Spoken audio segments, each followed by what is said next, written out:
वर्ष 1940 यह वह समय था जब संघ के सरसंघ चालक डॉक्टर हेडगेवार जी का स्वास्थ्य बहुत गिर चुका था।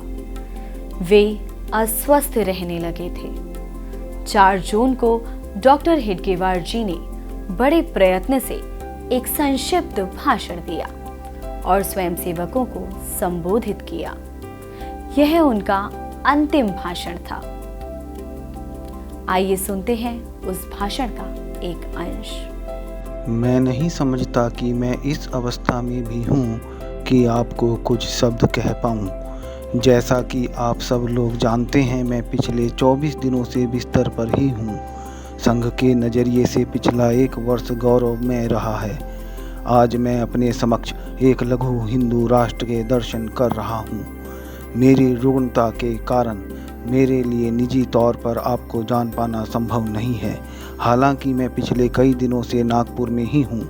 मैंने पुणे के अधिकारी प्रशिक्षण वर्ग में एक पखवाड़े का समय बिताया। वहाँ मैं प्रत्येक स्वयंसेवक को जान पाने योग्य था। मैं उम्मीद कर रहा था कि यहाँ भी मैं ऐसा कर पाऊँगा, परंतु मैं आपके लिए थोड़ी सी भी सेवा के योग्य नहीं हूँ। मैं आज यहाँ केवल आपके दर्शनों के लिए आया हूँ। यद्यपि हम एक दूसरे से परिचित नहीं हैं, तो भी ऐसा क्या है जो मेरे हृदय को आपकी ओर और आपके हृदय को मेरी ओर खींचता है? वह निश्चित रूप से उस दर्शन का परिणाम है जिसे राष्ट्रीय स्वयंसेवक संघ ने हमारे भीतर रचा है।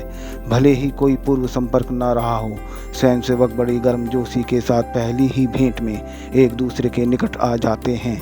यहाँ तक कि बिना एक दूसरे से बात किए भी वे आपस में मित्र बन जाते हैं। उनके चेहरों की मुस्कुराहट ही एक दूसरे की पहचान के लिए पर्याप्त है। आज के संस्मरण में बस इतना ही। आपसे फिर भेंट होगी एक नए संस्मरण के साथ।